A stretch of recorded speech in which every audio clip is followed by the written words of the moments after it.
For those of you who wonder just how crazy and vile Kim Jong-un is, in case you forgot, he actually had some family members who fell into his disfavor, fed to wild, or rather to emaciated attack dogs. So they starved the dogs for a number of days and then threw, my memory is 5 people in with the dogs who ate them, tore them to shreds and ate them. There was not anything left of these human beings. That is the kind of pig that Kim Jong-un is. He's a vile, despicable, demonized dictator who deserves to be taken out. He really does. Study just war, study Augustine, study the history in the scriptures and in history of wicked, evil tyrants being taken out in the pursuit of justice. But I digress.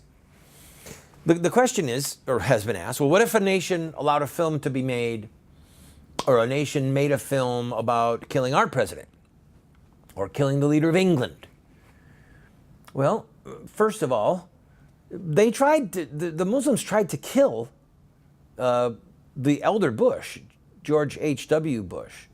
They tried to kill him in Iraq, if my memory is correct. Saddam had an assassination plot. And a lot of these movies that are made by terrorists, showing heads being decapitated or trying to inspire people to attack the great Satan, showing pictures of our president, of our leaders, you know, every time they kill an American, they're killing a member of the ruling class. Think about that. We, the people, we elect our government. We're a free people, and we get to have representative government. Even though it's doing pretty miserably right now, and we've gotten the president we deserve, every time they kill an American, it's an assault on the presidency. Because we're the ones who elect the president. He's one of us. Do you understand? Kim Jong-un is not an elected official.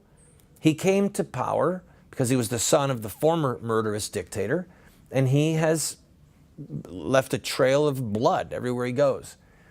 I can only bet that Seth Rogen and these guys based a lot of this movie on that basketball player who used to play for the Chicago Bulls, Dennis Rodman. I can only think that a lot of this has to do with Dennis Rodman going over there and having fun and drinking and carrying on with Kim Jong-un. But again, I digress. It's not the same to say, what if another country made a movie showing, whether even in jest, trying to kill an American president or to kill the leader of England. Listen, films are made all the time in America about the White House coming under attack, about the president's life being in jeopardy. Have you ever heard of 24, the TV series? There were presidents in America in that series that were killed. And I know that it's not a comedy, and I know that it's inside. I know that it doesn't exactly line up, but the point is that the American government didn't make this film. This film came out of Hollywood. It's a comedy.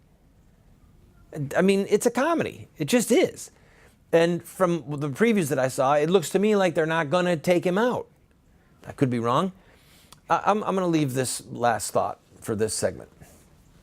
Mitt Romney. I cannot believe that I'm indebted to Mitt Romney for anything. But a broken clock is right twice a day.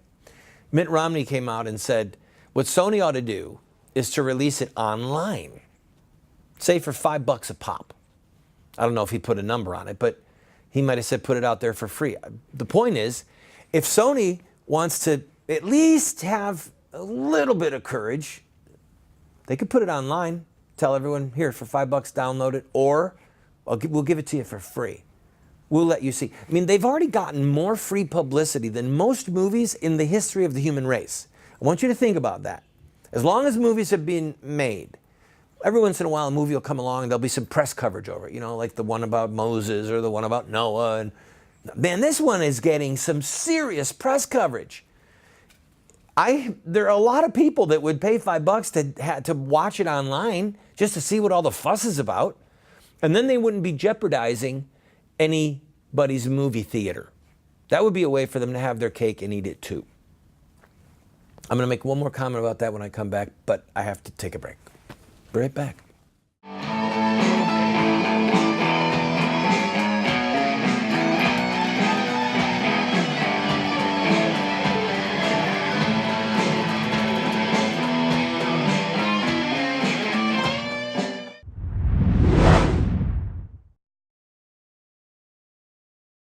I have been a leader in the pro-life movement for 30 years. And sadly, we have not prevailed in our goal to make it a criminal act to kill an unborn baby.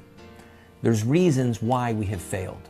I wrote this book, A Humble Plea, to Catholic bishops, to evangelical clergy, and to lay people, explaining where we went wrong and what we have to do to prevail. We've made this available as a PDF online for free. I encourage you to go and download your own copy. We have put together what we call an online university for you. Now that's a highfalutin way of saying that we have a pretty significant library of material, books, tapes, videos that are there for you for free. Why are we doing this? Because America is desperate for new leaders, and because this material could help you to become the leader that you and God want you to be. Check it out and enjoy it.